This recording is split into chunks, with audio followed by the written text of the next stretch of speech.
Fala, Doc, beleza? Vamos então para mais uma aula de GO. Hoje a gente vai ver HPV e neoplasia intraepitelial cervical, um tema que é muito presente nas provas e muito presente na vida também. Então vamos lá, a gente está no módulo de GO e eu sou a Bárbara Schwab. Sumário do que a gente vai ver hoje. Anatomia, a gente vai relembrar um pouquinho. Quais que são os fatores de risco, como que a gente faz a prevenção primária, a prevenção secundária, o estadiamento e também o tratamento. Então vamos lá, pausa a tela, tenta responder essa perguntinha. Ela é importante, ela cai bastante, caiu na USP, né, como vocês podem ver. E assim, para a vida também é importante a gente saber, pra gente, para orientar a mãe, para orientar a tia. Então vamos lá, Doc. A gente tem então, no colo uterino, algumas lesões precursoras cervicais, que é uma sopa de letrinhas que a gente tem que saber. Então, a gente tem o ascus, né, a atipia celular sem significado determinado. A gente tem a lesão intraepitelial de baixo grau, lesão intraepitelial de alto grau, a atipia de glandular cervical e o adenocarcinoma in situ. Essa é basicamente um contínuo, né, de gravidade que a gente tem e que são as lesões que a gente pode ter no laudo do nosso colpocitopatológico, que é o preventivo.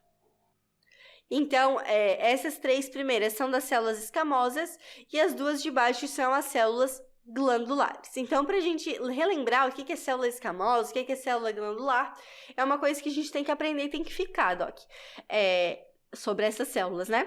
Então, a gente tem uma visão microscópica aqui, primeiro, do colo uterino, mas tem que lembrar que o colo uterino, ele vem da continuidade da vagina, né? Então, a vagina, ela tem um epitélio e o colo uterino tem outra. E aí, esses epitélios, eles se fundem em uma determinada porção. Essa fusão é chamada de junção escamo-colunar.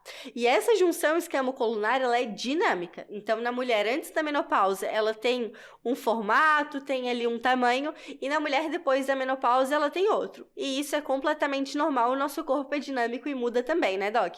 Aqui a gente tem uma visão um pouquinho mais macroscópica de como a gente vê esse colo uterino.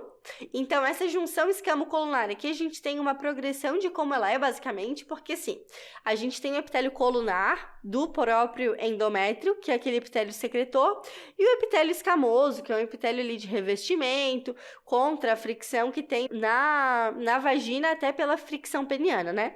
E daí, quando eles se juntam, eles fazem essa JEC, que é essa junção escamo-colunar.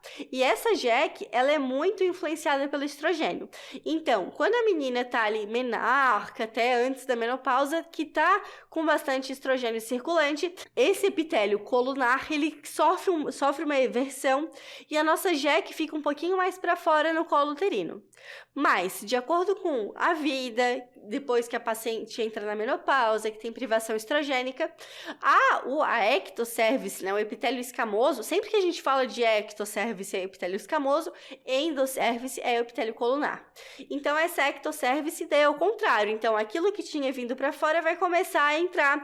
E a gente tem uma coisa chamada metaplasia escamosa. Essas células escamosas sofrem metaplasia e vão como que abraçando aquele epitélio colunar que tinha vindo mais para fora quando a menina era mais jovem. Ok? Então, assim, quando a gente vê um colo de uma menina jovem, a gente vai ver uma JEC bem pra fora, bem vermelhinha, vai conseguir ver o contorno. Já numa idosa, por exemplo, é comum que esse epitélio tenha sofrido metaplasia. E aí, assim, antes tinha um epitélio colunar, agora tem uma metaplasia de um epitélio escamoso. O que acontece? O epitélio colunar continua fazendo a secreção que ele já faria normalmente, só que, pensa que assim, o epitélio colunar tá aqui secretando coisinhas. Vem a metaplasia escamosa e cobre essa pele de epitélio colunar, mas ele continua secretando. Então, o que acontece é que a gente consegue ver, mesmo por fora, essas secreçõezinhas que formam pequenos cistos, que a gente chama cistos de Nabbut, que a gente consegue ver a olho nu, assim, não só na colposcopia, que é completamente normal. Quais são os fatores de risco, então, para a gente ser colonizado, para a gente ter o HPV no nosso corpo? São diversos, Doc. coitarca precoce, comportamento de risco, IST, uso de anticoncepcional oral. Isso é um tanto quanto controverso, porque parece que o uso de anticoncepcional oral, as mulheres que fazem uso muitas vezes não fazem a prevenção com a camisinha e daí acaba que isso se torna um comportamento de risco. Tabagismo, baixa imunidade, multiparidade, desnutrição, condições inadequadas de higiene, radiação. E o principal fator de risco para neoplasia intracervical, que pode evoluir para um adenocarcinoma, por exemplo, de colo de útero, é a infecção pelo HPV. Então, esse daqui é uma fotinho dele, né, desse vírus. É a infecção sexualmente transmissível mais comum, Doc. Atinge cerca de 12% da população mundial e é a principal causa de câncer de colo do útero e também não só de câncer, causa também as verrugas genitais, câncer de pênis, até câncer de orofaringe também. E aí o câncer de colo de útero, né, ele é o terceiro câncer mais frequente na população feminina, tem literaturas que dizem que é o segundo. Ele fica atrás só do câncer de mama e do câncer colo retal, Doc. Aí o HPV tem mais de 100 tipos, ele é um vírus muito mutável, mas a gente sabe que existem vírus com potenciais mais oncogênicos do que outros. Os mais oncogênicos são os 16 e o 18, que é aqueles que propriamente vão causar o câncer de colo, e a gente tem aqueles que são um pouco menos, que são os tipos 6 e 11 principalmente, mas a gente tem muitos outros, que daí o que eles fazem é causar as verrugas, os condilomas genitais, não necessariamente causar o câncer. Então, a prevenção é por preservativo e também por vacina, que a gente já vai falar um pouquinho mais pra frente, e afeta cerca de 12% da população mundial, mas a maioria dos portadores é assintomática. Isso é muito interessante, Doc. Se a gente fosse fazer assim um rastreio, muita gente ia ter o HPV. Agora, para manifestar as complicações, né, a clínica do HPV, tem que ter todo fatores de risco, baixa imunidade e tudo mais, porque só a presença no organismo ela é relativamente comum. Daí, então, existe uma progressão. Isso é bem importante. A maioria dos portadores de HIV não vão ter câncer ou esse contínuo de gravidade. A maioria vão ser portadores assintomáticos. Só que a presença do HIV ao longo da vida, junto com várias exposições, com os fatores de risco, podem levar à sequência de neoplasia de HIV. Só que o HIV, Doc, uma das últimas coisas que ele faz é causar o câncer. O câncer a gente tem como uma manifestação de uma mulher que muitas vezes não fez o rastreio adequado e tudo mais. Então, a verruga ali que ele causa é muito mais comum, isso a gente tem que ter bem claro. E daí, uma vez que o HPV veio a se tornar um câncer, então causou um câncer, a gente tem dois tipos histológicos principais, que é o carcinoma escamoso e o adenocarcinoma. O carcinoma escamoso, principalmente causado pelo subtipo 16, e o adenocarcinoma, subtipo 18. O carcinoma escamoso é muito mais comum, tá? Cerca de 80% dos tipos histológicos correspondem a ele. E a gente tem diversas vias de disseminação. Tem de contiguidade, quando pode afetar, por exemplo, também a vagina, o corpo uterino propriamente dito. A linfática, então, afeta linfonodo paracervical, parametrial, obturadores, ilíacos, que é a principal forma de disseminação é a linfática. E também a hematogênica, podendo causar daí metástase à distância, como fígado, ossos e pulmões. E daí no começo, geralmente é assintomático, né, Doc? O câncer, e depois, quando ele vai evoluindo, ele pode vir a causar sinusorragia, dismenorreia, um corrimento que a gente chama de água de carne, que é um corrimento que a mulher tem que parece aquela aguinha que fica quando a gente compra carne e tem um cheiro muito fétido, assim, muito pronunciado. Então, como prevenção primária, a gente tem a vacina, a gente precisa saber que existe vacina, mas ela não é para todo mundo. Ela é para uma população selecionada quando a gente está falando de SUS. Na rede privada a gente pode tomar, pagando, né? Mas no SUS, a gente tem, aliás, né? A bivalente e a quadrivalente. A bivalente é para os subtipos 16 e 18, a quadrivalente para os subtipos 16, 18, 6 e 11 também. A bivalente, 3 doses, 0, 1 e 6 meses. E a quadrivalente também são 3 doses, só que é 0, 2 e 6 meses. É a quadrivalente que a gente tem no SUS, que é aquela disponível, que é a quadrivalente. E para quem que a gente vai dar, então? Depende se a gente está falando de meninas, de meninos ou de imunossuprimidos. Meninas, de 9 a 14 anos, a gente faz 2 doses, embora preconizada pela vacina, né? Pelo produto da vacina seja 3, a gente faz 2. para conseguir uma margem maior de pessoas vacinadas, né?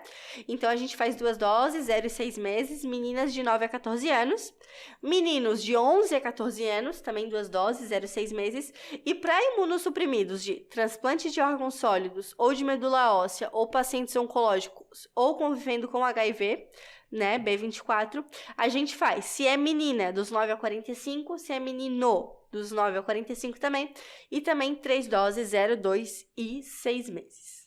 Ai, aqui uma imagenzinha bem ilustrativa, eu achei esse menino muito engraçado e quis trazer para vocês.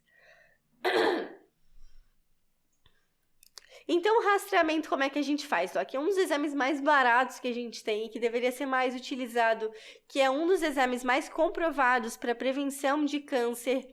É um dos únicos também, é a colpocitologia, que é o preventivo, que é o Papa Nicolau, que a gente tem que fazer, Doc. Faz para quem?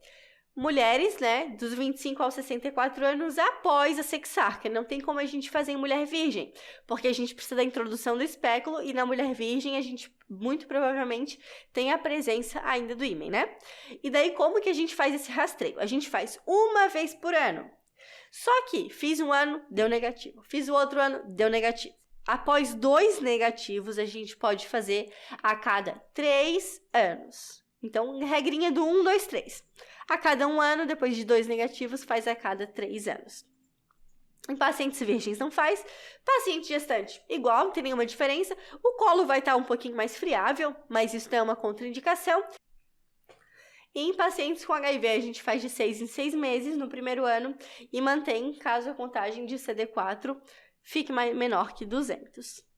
Aqui é uma ilustraçãozinha de como a gente faz esse preventivo, então. A gente vai botar o espéculo, né? Então, ali, introduzir o espéculo na mulher. Todos vocês já devem ter visto o instrumento do espéculo, aqui eu não tenho imagem dele. Aí, achou o colo do útero, a gente vai vir com a espátula de Aire, que é aquela de madeirinha. E o maior, ela é assim, né? Ela é uma orelhinha. A maior orelhinha vai dentro do orifício do colo, a gente gira 360 graus, aí vai lá na nossa lâmina, né? Passa.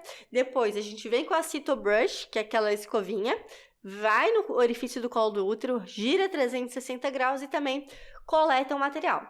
É assim que é feito essa coleta dupla que a gente fala. Por quê? Porque com a espátulazinha a gente pega a ectocervice ali, a junção escamo-colunar, e com a Cytobrush a gente pega lá a endocervice para ver bem tanto fora quanto dentro.